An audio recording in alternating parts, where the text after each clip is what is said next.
Vamos continuar nossa missão aqui. Hoje nós vamos fazer as questões 5 e 6 do ENC 2023-1, certo? Então, vamos lá. Questão 5, tá? Questão 5 faz assim. Escreveremos números no sistema decimal usando apenas os algarismos 3, 4 e 6. Ok. Quantos números de até n algarismos, ou seja, eu estou olhando números de 1 algarismos, de 1 algarismo, 2 algarismos, 3 algarismos, e por aí vai até n algarismos, correto? Ok. Quantos números com até n algarismos podemos obter? Então, vamos lá. Primeiro, quantos números eu posso obter de um algarismo? Bem, apenas 3, correto? Porque eu posso ter ou o número 3, ou o número 4, ou o número 6, de jeito a atender a exigência. Quantos números a gente pode obter com 2 algarismos? Eu tenho 2 algarismos, então, para o primeiro, terei 3 opções, para o segundo, eu terei 3 opções, logo, 3 ao quadrado. Se eu quero para 3 algarismos, 3 ao cubo, por ideia análoga. Se eu quero 4 algarismos, vai ser 3 elevado a 4. Isso vai até n algarismos, que é 3 elevado a n, certo? Mas observe, isso aqui é simplesmente uma soma de uma PG, tá? E a gente já sabe melhorar. Isso aqui vai ser o quê? Vai ser igual ao 3 que multiplica 1 mais 3 mais 3 ao quadrado mais 3 elevado a n, correto? E isto aqui a gente já sabe que é 3 que multiplica.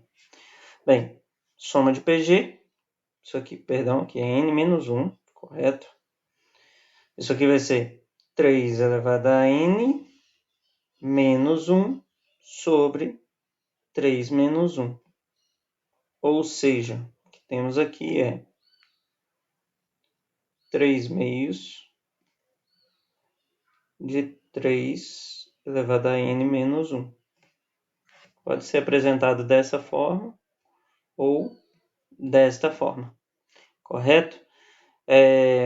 Pois bem, sigamos. O item A é isso, não tem muito o que fazer não, certo? O item B, vamos ao item B.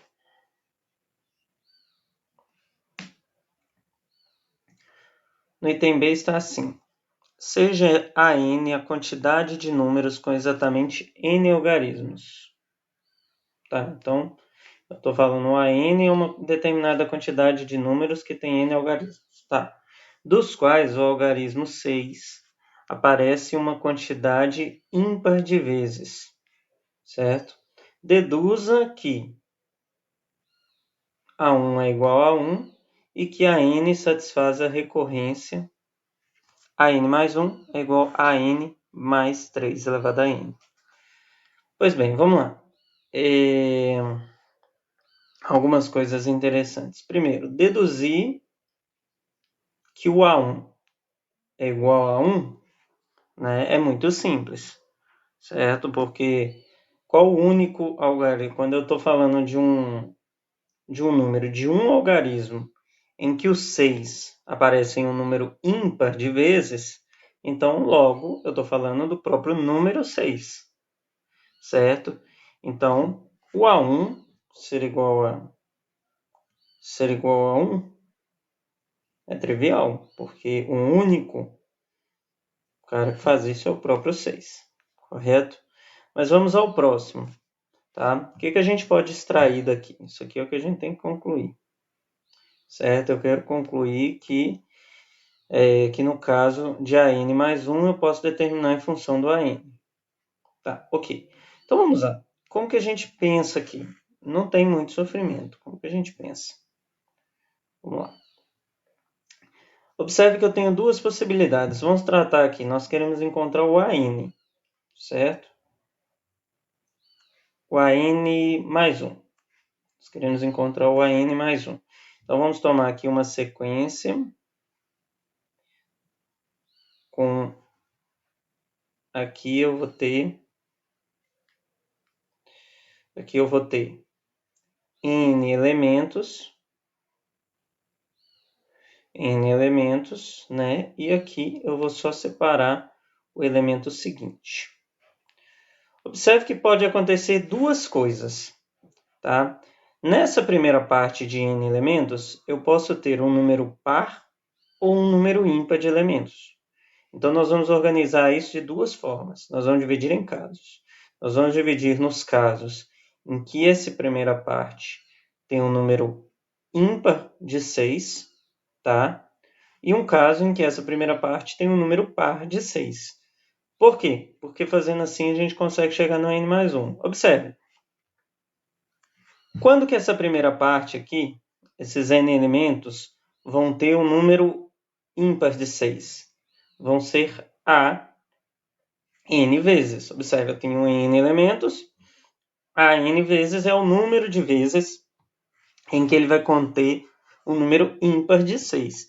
Eu sei que a fala é confusa, mas é porque o próprio enunciado, a expressão do enunciado pode ficar um pouco confusa. Não tem muito como traduzir isso, certo?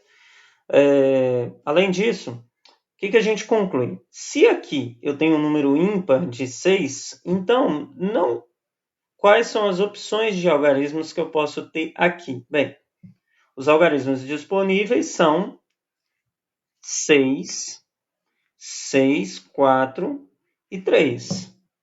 Se eu já tenho um número ímpar de 6 aqui, eu não posso ter 6 aqui de novo, senão vai ficar par. Então, vou ter duas opções apenas. Porque aqui vai poder entrar apenas o algarismo 3 ou o algarismo 4. Não tem como entrar outro.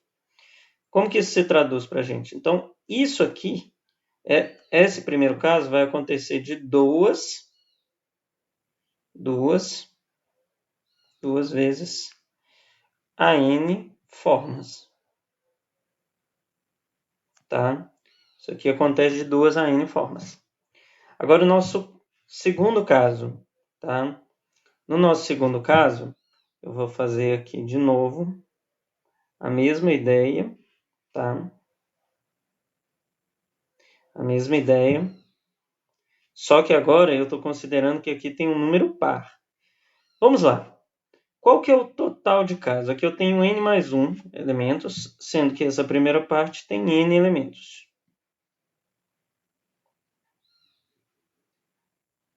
De fato, essa primeira parte tem N elementos. Se ela tem N elementos, qual que é o total de casos possíveis? A gente sabe que é 3 elevado a N.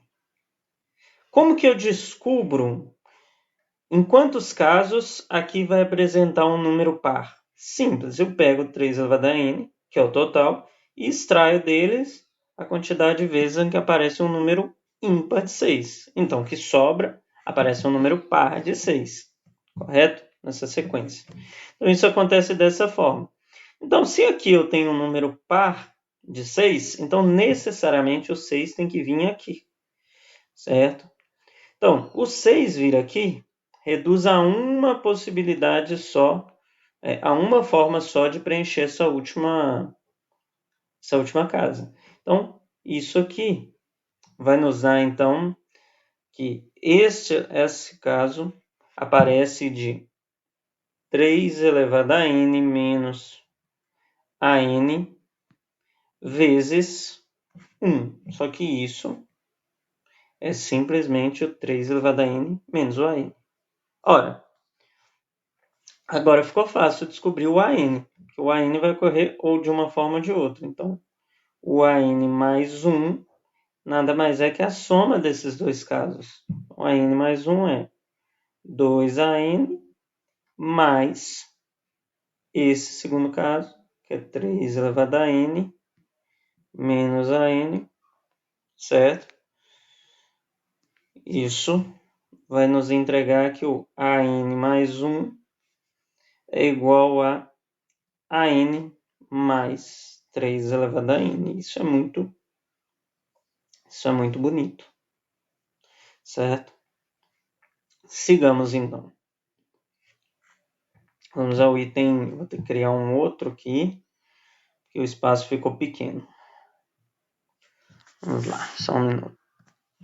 Pronto. Vamos ao item C. O que o item C pede? Ele pede para a gente determinar, né, a forma geral de cada termo da sequência. Como que a gente vai fazer isso? O que é o A1? O A1, a gente sabe que é 1, tá? O que é o A2? Vai ser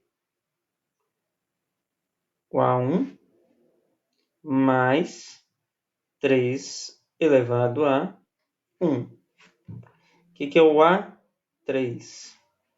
Vai ser o A2 mais 3 ao quadrado. A partir daí, o que é o AN? O AN vai ser o A elevado a N menos 1 mais 3 elevado a N menos 1. Certo? Observa. Vamos fazer essa soma aqui. O que a gente vai obter? Certo? Eu vou obter do lado de cá A1 mais A2 mais até o AN. Em contrapartida, do outro lado, o que a gente vai ter vai ser A1 mais A2 mais, mais AN menos 1 e, né, isso é claro, eu já estou reordenando os termos da forma que é conveniente, mais 1 mais 3 elevado a 1 mais 3 elevado a N menos 1, tá? Então, como que fica isso?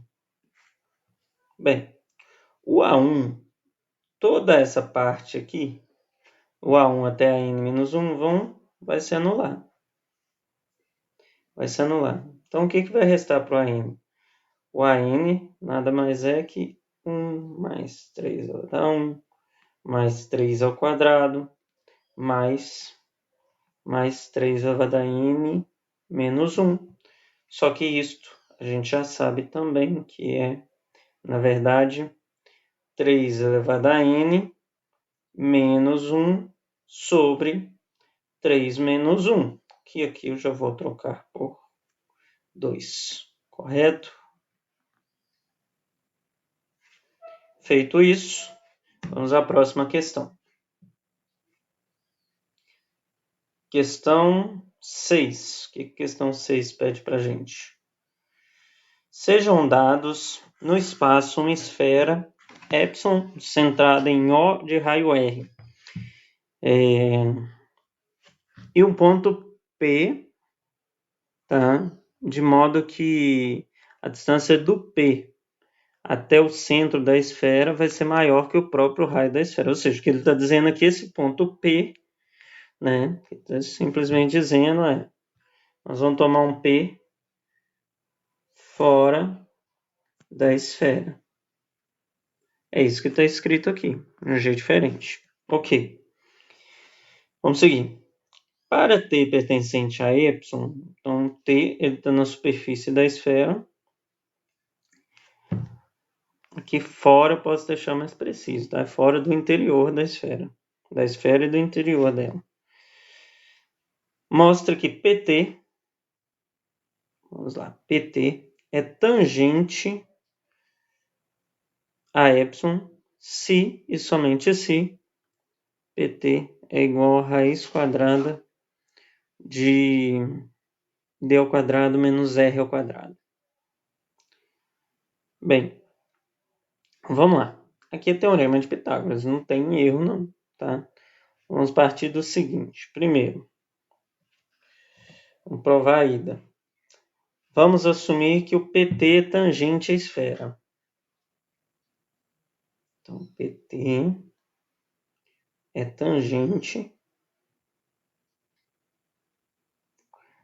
tangente à esfera.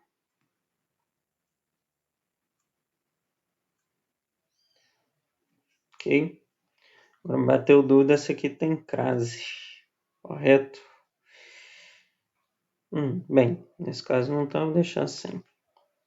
Peço desculpas aí pelo português. Vamos garantir, vamos mostrar que isso aqui vai implicar para a gente que o segmento PT é igual a raiz quadrada de D ao quadrado menos R ao quadrado.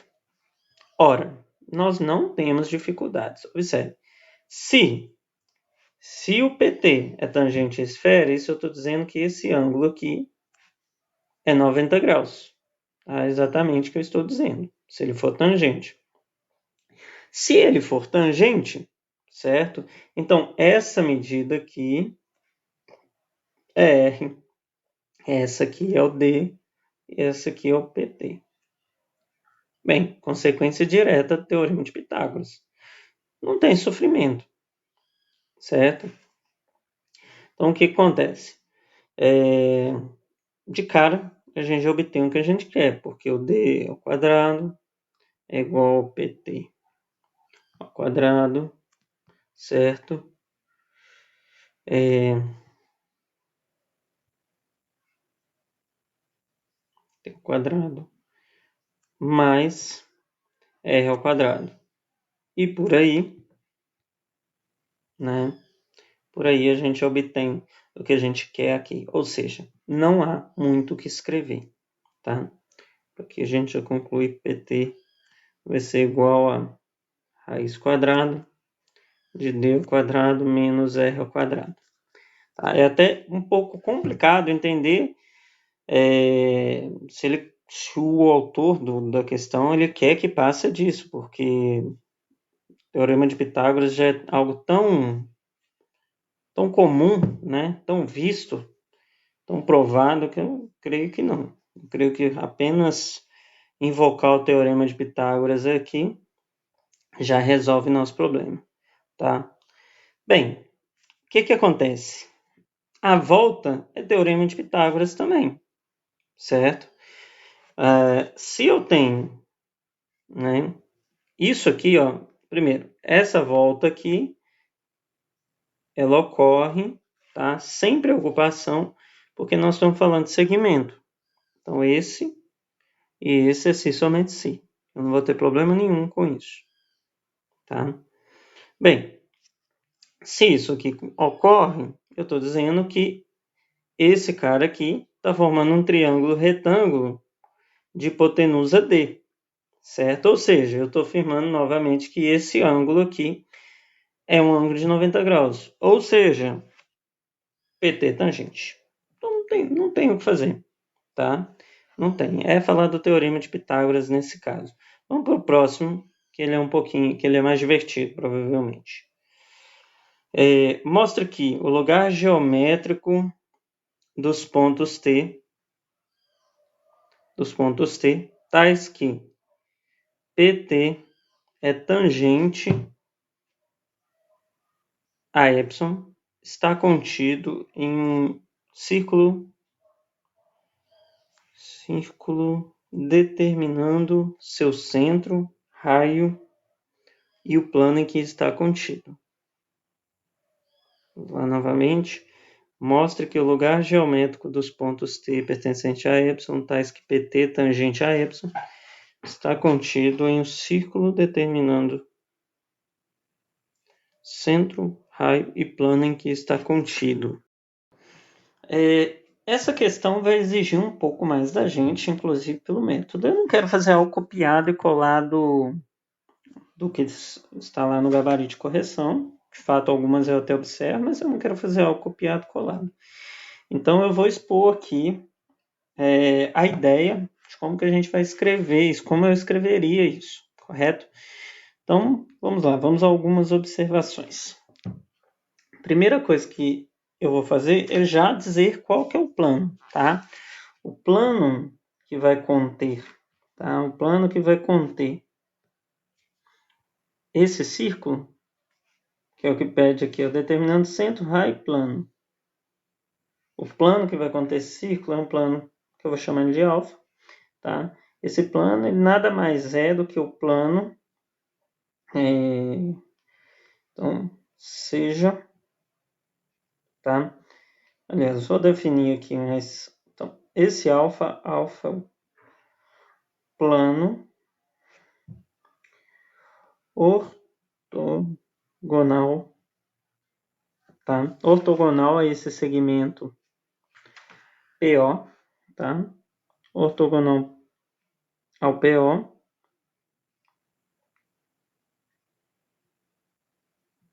e contém T.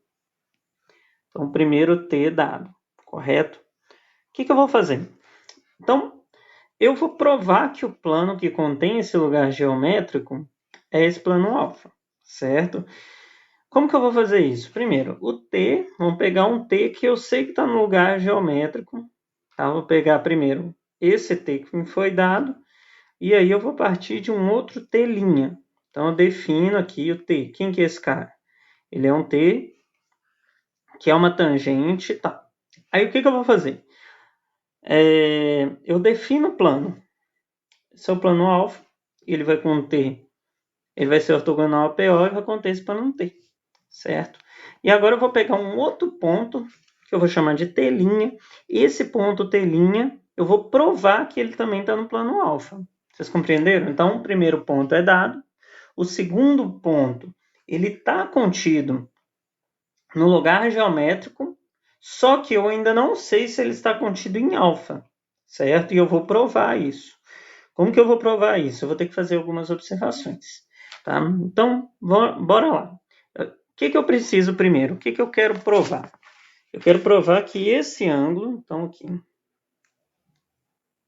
aqui eu tenho meu T', tá? E eu vou observar para esse ângulo aqui, tá? O que eu vou fazer? Primeira coisa, esses dois por serem tangentes, tá? Esses dois por serem tangentes e conterem um lado congruente, que é esse aqui, e isso eu vou ter que afirmar, porque se eu provar cada detalhe, né, contém dois lados, na verdade, este e o segmento OP faz parte dos dois. Com isso, eu posso afirmar que esses dois triângulos são congruentes, porque se eu tenho um triângulo retângulo com dois lados iguais, o terceiro vai ser igual, eu caio no caso lado, lado, lado, e eu sei que eles vão ser iguais, os triângulos como um todo. Então, eu posso afirmar que esse ângulo aqui tem a mesma medida que esse ângulo aqui, correto? A partir da congruência entre esses triângulos. Perfeito. Vamos seguir aqui. Agora, eu vou traçar o pé. Eu vou traçar o pé da altura do triângulo OTP. Então, considero o pé da altura, eu vou chamar esse pé da altura de H. Certo? Além disso, eu vou observar agora, eu vou parar para analisar o que acontece com o triângulo T, PH. Eu quero concluir que esses dois triângulos, eles são congruentes. Como que eu posso fazer isso? Tá? Vamos lá. O que eu tenho de informação?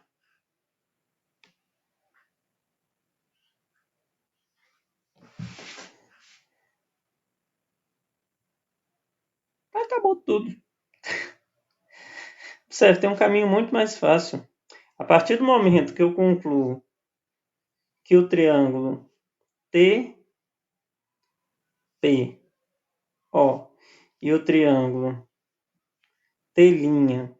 T'PO são congruentes, tá? A partir do momento que eu concluo que eles são congruentes e que eles possuem um lado em comum, tá? A gente consegue garantir também, certo, que essas alturas vão coincidir. Ou seja, isso aqui vai ser 90 graus.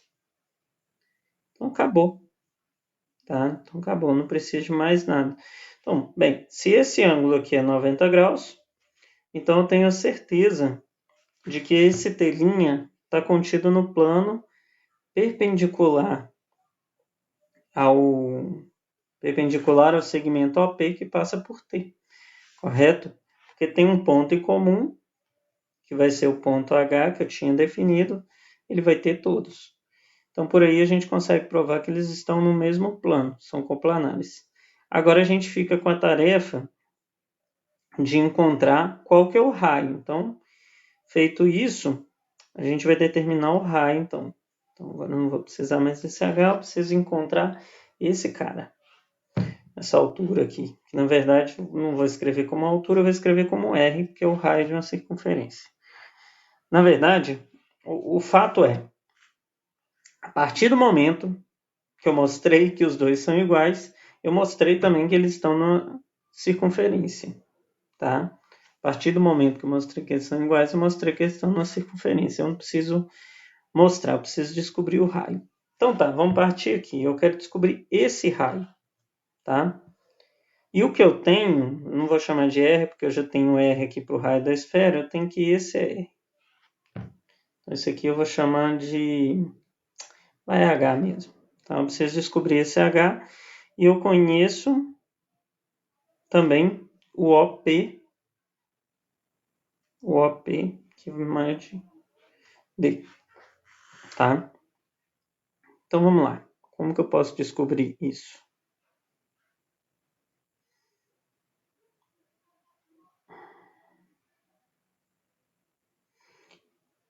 Vou usar as relações que eu já conheço.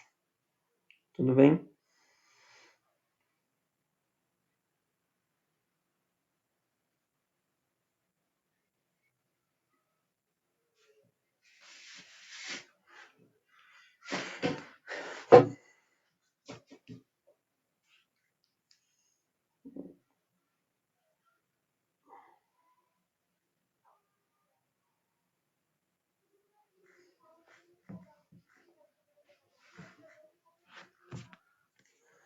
Para isso, basta a gente usar uma relação trigonométrica que a gente conhece, tá? Lembra que isso aqui é 90 graus? Então, se eu olho para o triângulo, a base vezes a altura em relação à hipotenusa do triângulo OTP tem que ser igual ao produto dos catetos, certo? Então, o que eu sei a partir daí? Eu sei que o H vezes o D, H vezes o D, vai ser igual ao R vezes esse valor que a gente já tinha encontrado anteriormente, que é D ao quadrado menos R ao quadrado, raiz quadrada de tudo isso. Então, isso aqui vai ser igual a R que multiplica a raiz quadrada de D ao quadrado menos R ao quadrado. Correto? Então, o que é o H? O H é igual a R vezes a raiz quadrada do D ao quadrado menos o R ao quadrado sobre D. Correto? Então, a gente acabou de determinar o raio. O raio dessa circunferência. A última coisa que ele pede é o centro. Bem, o centro é o pé da altura. Não tem o que ser dito. Então, ficamos assim e vamos para a próxima questão.